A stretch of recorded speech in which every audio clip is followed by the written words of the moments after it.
Bismillahirrahmanirrahim. Assalamu alaikum dear students.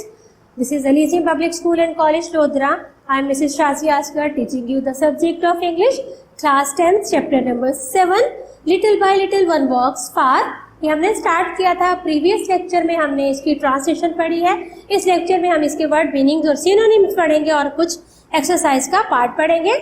वो सारे words जो रिपीट होते जा रहे हैं, जो अब तक आपकी वोकैबुलरी का हिस्सा बन गए, वो मैंने इसमें से ओमिट कर दिए हैं, और जो नए और इम्पोर्टेंट न्यू वर्ड्स इसमें शामिल हुए हैं वो मैंने लिखे हैं। उनके वर्ड्स मीनिंग्स और आपने सिनोनिम्स याद करने हैं। स्टार्ट करते हैं वर्ड मीनिंग और सिमिलर से। फर्स्ट लाइन में वर्ड आया है कपल। कपल कहते हैं पेयर को, जोड़े को, दो साथ रहने वाली या दो एक जैसी चीजों को पेयर है, टू सिमिलर थिंग्स, जैसे सॉक्स का जोड़ा है हमारा, ग्लव्स का जोड़ा है, एटसेट्रा। बम्पी, तो हम रोड पे जा रहे होते हैं तो उछल कूद वाला ना हमवार जो सफर होता है, जो ऊपर नीचे होता है, उसे कहते हैं बम्पी। कठिन, रफ, अनइवन, कोर्स यानी खुरदरा, डिफिकल्ट मुश्किल, हार्ड, सख्त। बम्पी का मतलब है कठिन, rough, uneven, coarse, difficult and hard. Ride, सफर करना। सफर नाउन है। Travel, journey, voyage, expedition. Expedition है मुहिम पे जाना, मुश्किल सफर पे जाना। वॉयज होता है बहरी सफर, जर्नी होता है आम सफर, और ट्रैवल भी आम सफर है। डील विद, डील है वर्ब, विद करके तो ये वर्ब फ्रेज हो जाती है निमटना, संभालना, मैनेज करना। हैंडल, किसी चीज को हैंडल करना, मैनेज करना, कोप विद करना, ट्रीट करना। पार्टिसिपेंट, पार्टिसिपेट कहते हैं हिस्सा लेना, वर्ब है पार्टिसिपेंट, हिस्सा लेने वाला। शरीक, नाउन, शरीक हिस्सा लेने वाला। आप किसी चीज में काम कर रहे हो तो आप उसमें पार्टिसिपेंट हो। पार्टेकर, हिस्सा लेने वाला। शेयरर, शेयर लिखने वाला। कंट्रीब्यूटर, हिस्सा डालने वाला। पार्टिसिपेटर, हिस्सा लेने वाला। क्रिएटिव, नाउन है तख्लीकी। ओरिजिनल, बुनियादी। इन्वेंटिव, नित नई, न्यू नई, नॉवल नई और अजीब, डिफरेंट मुख्तलिफ। वेल राउंडेड, नाउन है, नाउन फ्रेज है ये, गुनागू खूबियों वाला, जिसमें बहुत सारी कई मुख्तलिफ तरह की खूबियां होती हैं। फुली डेवलप, अच्छा सा डेवलप हो गया है। वेल बैलेंस्ड, मुतवाजन शख्सियत वाला। हैविंग वेरियस एबिलिटीज, ऐसा शख्स जिसमें कई खूबियां हैं।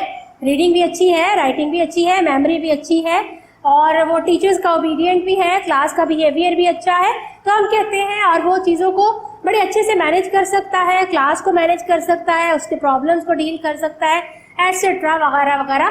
तो इस तरह का स्टूडेंट बड़ा आंखों का तारा होता है, पेरेंट्स का भी, टीचर्स का भी, और क्लास भी हर काम के लिए उसे रजू करती है, तो उसे हम कहते हैं वेल राउंडेड स्टूडेंट। स्पोर्ट्स में भी अच्छा है, स्टडीज में भी अच्छा है, दूसरी एक्टिविटीज में भी अच्छा है, तो that is well rounded.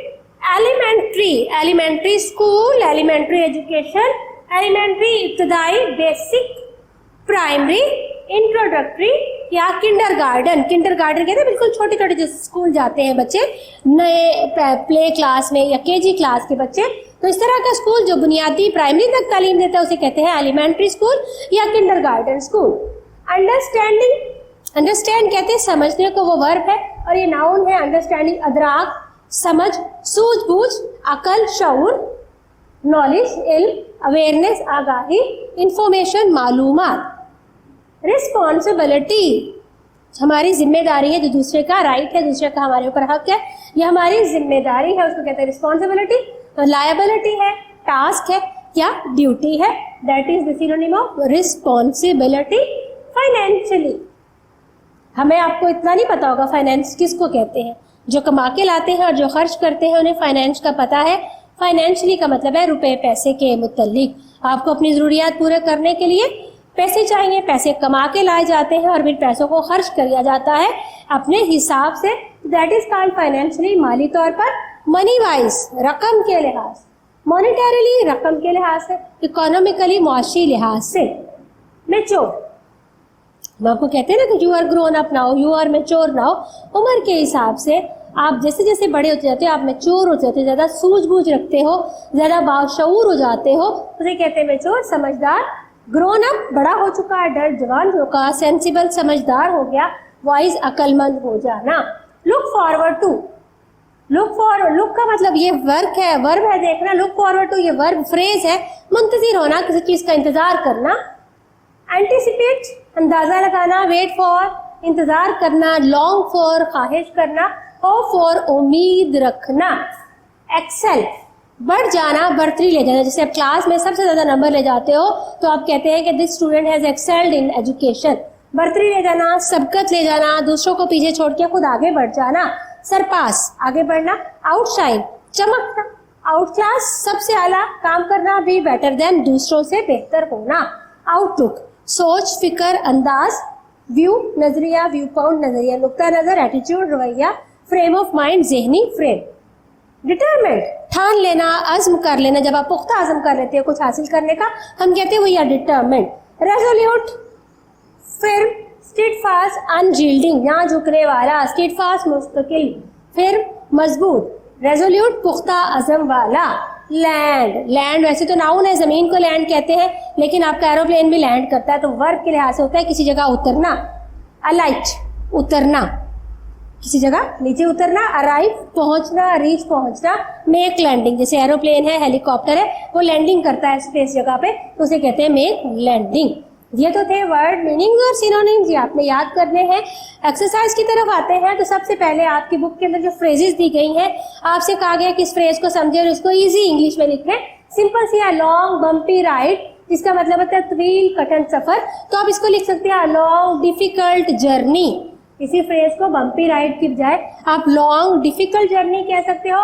And the first place अव्वल आना, अव्वल नंबर पर आना, मैंने वो एजाज कमा लिया कि मैं अव्वल नंबर पर आ गया तो कम फर्स्ट, क्लास में या किसी चीज में अव्वल आना। अ वेल राउंडेड स्टूडेंट गुनागू खूबियों वाला, बहुत सारी खूबियों वाला तालिब इल्म। A student with many abilities ऐसा तालिब इल्म जिसमें बहुत सी सलाहियतें हैं। Along with a group of other student दूसरे तालिब इल्मों के साथ। With colleagues, with friends. To look forward to it मुंतजिर होना। वेट फॉर किसी चीज का इंतजार करना। मेड इट दिस फॉर अब तक तो कामयाब रहा हूँ, यानी मैंने मैनेज कर लिया है, आई हैव मैनेज्ड इट। उसके बाद रीडिंग कॉम्प्रीहेंशन में आपको बुक से लाइंस दी गई है और उसके मुताबिक करेक्ट सिनोनिम आपने चूज करना है। तो जो फर्स्ट सेंटेंस है उसका करेक्ट ऑप्शन है बी। बी की स्टेटमेंट है hard and challenging time. Long bumpy ride जो था वो मेरे लिए हार्ड और चैलेंजिंग टाइम था। नंबर 2 पे है part taking both in academic and को करिकुलर एक्टिविटीज। नंबर 2 का करेक्ट ऑप्शन है सी। सी की स्टेटमेंट है एकेडमिक और को करिकुलर एक्टिविटीज में हिस्सा लेना। नंबर 3 का करेक्ट ऑप्शन है A. Gain an understanding of independence and responsibility, आजादी और जिम्मेदारी की सूझबूझ हासिल कर ली। नंबर 4 का है बी। मेच्योर एंड रिस्पॉन्सिबल, यानी मैं समझदार और जिम्मेदार बन गया हूँ। नंबर 5 का करेक्ट ऑप्शन है सी। सक्सेसफुल, यानी मैं कामयाब हो गया हूँ। उसके बाद है इंडेफिनिट प्रोनाउन। प्रोनाउन की टाइप्स हमने बहुत सारी की थी, 9th का ग्रामर का लेक्चर आप दोबारा से देखिए। इंडेफिनिट प्रोनाउन को यहाँ डिफाइन किया गया है। प्रोनाउन वो वर्ड होता है जो किसी भी नाउन की जगह इस्तेमाल होता है। तो अगर नॉन स्पेसिफिक नाउन को कोई चीज आइडेंटिफाई कर रही है वो है इनडेफिनिट, यानी वो डेफिनेट नहीं है, फिक्स नहीं है। जैसे हम कहते हैं is anybody ready to learn the lesson, would anybody go and bring something, whose book is this, anybody, somebody, anything, जो डेफिनेट ना हो, कोई भी एक, किसी के लिए, each and every, anything etcetera, उसको कहते हैं pronoun. The indefinite pronoun, the pronoun which denotes a non specific noun. Anybody, any boy, any girl, specific नहीं है कोई भी एक। तो जो नॉन स्पेसिफिक नाउन को इंडिकेट करने के लिए प्रोनाउन यूज होता है उसे हम कहते हैं indefinite pronoun. Indefinite pronoun is the pronoun which denotes a non-specific noun। आपके सेंटेंसेस दिए गए हैं और आपसे डिमांड किया गया है सेंटेंस के अंदर आप अंडरलाइन कीजिए जो नॉन डेफिनेट प्रोनाउन है, इनडेफिनेट है। तो फर्स्ट सेंटेंस में इनडेफिनेट प्रोनाउन है एवरीबॉडी, इसको अंडरलाइन कर दीजिए। हर कोई, कोई स्पेसिफाई नहीं है, जितने मौजूद हैं उनमें से हर कोई। नंबर 2 में है एनीबॉडी, जितने मौजूद हैं उसमें से कोई भी एक, उसको भी स्पेसिफाइड नहीं है। नंबर 3 वन अदर, एक दूसरे के साथ, कोई भी एक दूसरे के साथ एक्सचेंज कर सकता है चीजों को। नंबर 4 नोबॉडी, कोई भी नहीं। नंबर 5 फ्यू, चंद, a few of you are able to comprehend the lesson, आप में से चंद एक इस काबिल है कि सबक को समझ सके, कोई भी चंद एक। Number 6 many, many of the students are present in the class, कोई स्पेसिफाई नहीं है कौन से, मैनी बहुत सारे हैं क्लास में प्रेजेंट है। नंबर 7 पे है सम, कोई। Is there some water in the jug, क्या पानी है जग में, कोई थोड़ा सा पानी है। समबॉडी, कोई शख्स। Is somebody ready to translate, क्या कोई शख्स ट्रांसलेट करने को राजी है। Anything, you can have anything that you like, आप जो चाहो जो पसंद करो ले सकते हो। तो ये था इनडेफिनिट प्रोनाउन। इन 9 सेंटेंसेस में जो आए हैं उनको आपने अंडरलाइन करना है। डियर स्टूडेंट, अगले लेक्चर में हम इंशाल्लाह इसकी क्वेश्चन आंसर्स भी करेंगे और रिमेनिंग पार्ट ऑफ एक्सरसाइज भी करेंगे। इसको आपने अच्छे से याद करना है, ये आपके टेस्ट के सिलेबस में शामिल है। अपना ख्याल रखिएगा। Thank you very much. Allah Hafiz.